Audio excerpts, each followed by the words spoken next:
নমস্কার দর্শক বন্ধুরা, ঝুমার রান্নাঘরে আপনাদের সবাইকে স্বাগত জানাই। শেয়ার করছি পটল আলু দিয়ে কাঁঠাল বীজের একটা রেসিপি।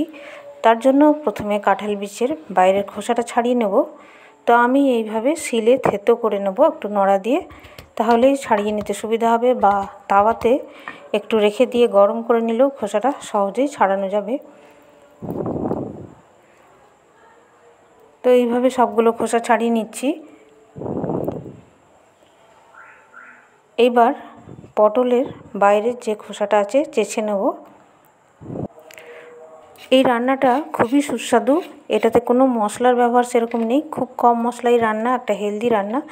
তো এই কাঁঠাল বীজগুলো একটু টুকরো করে নিচ্ছি, আমি হাফ হাফ করে নিলাম।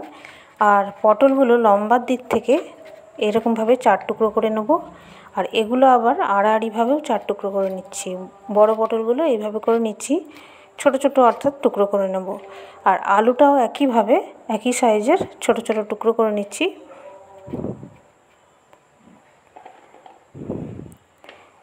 এবার সর্ষের তেল দেব কড়াইতে, একটু বেশি তেল দিচ্ছি এটাতে। আর প্রথমে মেথি 1/4 টিস্পুনের মতো দিয়ে দিলাম, একটা চেরা কাঁচা লঙ্কা, তেজপাতাটা টুকরো করে দিয়ে দিলাম। তো মেথিটা এমনভাবে ভাজতে হবে যেন মেথিটা পুড়ে একদম কালো না হয়ে যায়, ব্রাউন হয়ে যাবে, ততক্ষণ অপেক্ষা করব।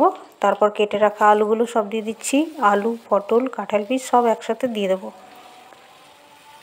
তো প্রথমে সাঁতলে নেওয়ার মতো অল্প একটু নাড়াচাড়া করে নেব। সামান্য সাঁতলে নেবার জন্য হলুদ দেব, খুব সামান্য একটু হলুদ প্রথমে দিচ্ছি। হালকা একটু ভাজা ভাজা করে নেব হাই ফ্লেমে। এইবার হাফ টিস্পুনের মতো হলুদ জলে গুলে নিচ্ছি, এটা দিয়ে মশলাটা কষাবো। আর এখানে 3-4টে কাঁচা লঙ্কা টুকরো করে দিয়ে দেবো, আর পরিমাণ মতো নুন আর সামান্য চিনি। এটাই মশলা, এর থেকে বেশি মশলা নেই। তো এইবার এই হলুদ জলটা দিয়ে আর এই কাঁচা লঙ্কা দিয়ে ভালো করে নাড়াচাড়া করে কষে নেব যতক্ষণ না হলুদ জলটা শুকিয়ে যায়। তারপর তরকারি সেদ্ধ হওয়ার জন্য এখানে আমি 1.5 কাপ পরিমাণে জল দিয়ে দিলাম।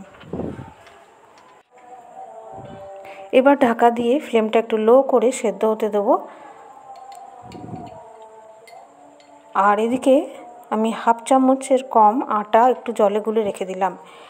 আর রান্নাটা তরকারিটা প্রায় সেদ্ধ হয়ে গেছে, 10 মিনিটের মতো ঢাকা দিয়ে দিয়েছিলাম। তো একটু আলুটা খুন্তির সাহায্যে ম্যাশ করে দিতে হবে। আর শেষে যদি একটু গাঢ় করতে হয়, এখানে কোনো ঝোল হবে না, একটু রসা রসা মতো হবে, তাহলে একটু আটা ছড়িয়ে দিতে পারেন বা আটাটা গুলে মিশিয়ে দেওয়া যাবে। আমি একটু কাশ্মীরি লঙ্কার গুঁড়ো ব্যবহার করলাম, যেটা অপশনাল, সেটা না দিলেও হবে। শেষে ধনেপাতা কুচি ছড়িয়ে দেবো। আর বন্ধুরা, এই রেসিপিটা যদি আপনাদের ভালো লেগে থাকে প্লিজ চ্যানেলটা সাবস্ক্রাইব করবেন, লাইক করবেন, শেয়ার করবেন। ধন্যবাদ।